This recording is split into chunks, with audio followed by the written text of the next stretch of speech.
Good morning on this Wednesday morning. This is Pastor Becky here bringing our daily devotional thought and practice. I want to share a word from the Lord with you from Psalm 130 this morning. Psalm 130. Hear the word of the Lord. Out of the depths I cry to you, Lord. Lord, hear my voice. Let your ears be attentive to my cry for mercy. If you, Lord, kept a record of sins, Lord, who could stand? But with you there is forgiveness, so that we can, with reverence, serve you. I wait for the Lord. My whole being waits, and in his word I put my hope.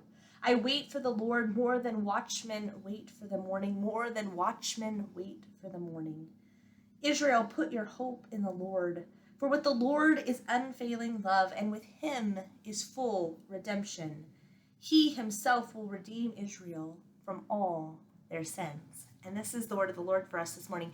Thanks be to God. I want to highlight a particular theme out of this Psalm 130 text, and that is the theme of waiting. Now, we don't like to wait. In our American culture, we are very much an instant gratification type of culture. We don't like to wait. I don't like to wait. We don't like to wait in line. We don't like to wait at the doctor's office. We don't like to wait in any capacity, but especially waiting becomes difficult for us when we are either waiting in less than ideal circumstances or we're waiting for something that we really are looking forward to. I remember probably around October each year when Christmas stuff really starts to come out on the shelves at stores. My kids go into this impatient waiting for Christmas. And now they don't know how to keep time or read a calendar yet. And so every day for about 2 to 3 months, they're asking me, Mom, is it Christmas yet? Every morning, regardless of whether I said it's going to be a while still, every morning they wake up and they say, is it Christmas yet? They can't wait. They're so looking forward to what is to come that it's very difficult for them to wait. They are very impatient with their waiting. And really, that's something that's the case for all of us. When we're looking forward to something or when we find ourselves in a season that is less than ideal, we are impatient for the waiting to be over.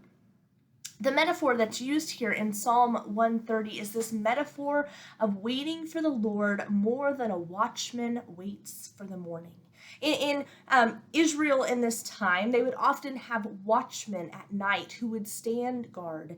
And nights were one of the most vulnerable times for a city or a group of people, and so they would have watchmen that would be keeping an eye out on things.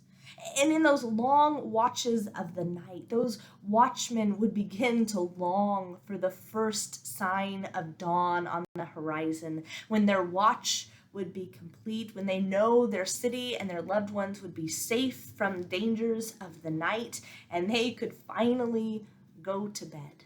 They longed for that first morning's light. And the psalmist says here, Lord, I wait for you more than a watchman waits for the morning. More than a watchman waits for the morning. Friends, this season of this global pandemic, particularly the season of quarantine over this last 10 or so weeks, has been a season with a lot of waiting. And it's been one of those seasons where we become impatient for things to go back to the way they were, to where we can get out and we can go to work, or our kids can go to school, and we can have some semblance of normalcy. We've had to wait for so much in the midst of these days. We've had to wait to see family. We've had to wait to safely gather for worship. We've had to wait to be able to go out and about and do many of the activities that we love. Some of us have had to wait as we try to find new employment. And seasons like this one are not easy. It is not easy to be in a less than ideal situation when we find ourselves waiting for news for what the pandemic's going to do, waiting for news for when we can begin to open back up, waiting. And it's been very difficult. this waiting. But here's what I would encourage you. Seasons of waiting, no matter how difficult they are, have always been seasons in which God has been very intentional to shape and form and prepare God's people for what is to come. Let me say that again. Seasons of waiting, no matter how difficult they are, have always been times in which God has shaped and formed and prepared God's people for what is to come. And I have to believe that God is going to be faithful to do that with God's people here and now, even in the midst of the waiting of this global pandemic. That God is wanting to teach us something new, that if we will wait and watch for the Lord, that God will be faithful to shape and form and prepare us to more faithfully be God's people in the coming days. Now, it's not always an easy process, but I believe that God is faithful to do that. And what I'm hoping doesn't happen is that in our desire to get back to life as normal, whatever that looked like for us, in our desire to get back to the things as they were, into our normal routines, that we don't miss what God is trying to teach us in this season of waiting.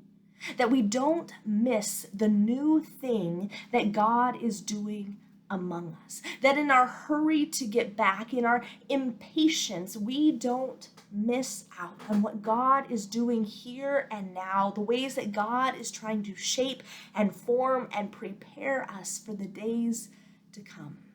Friends, we serve a God who is so very faithful. A God who is faithful to God's people, even in the most difficult of seasons. And I believe that God is faithful to us right here and right now, and that God has an important word for us in the midst of these days of waiting. And so this would be my encouragement to you today. I would invite you to spend some time in prayer, just waiting, doing that thing that is so difficult for us, but waiting on the Lord, specifically asking for God to speak. For God to speak and to shape and to form and prepare us as a people, as a church, for the days that are to come. Spend some time making intentional space for God to speak and for God to teach and train us, even in the midst of these days of waiting. Friends, may the peace of the risen Christ be with you today. We love you all, and we hope you have a wonderful day. Blessings.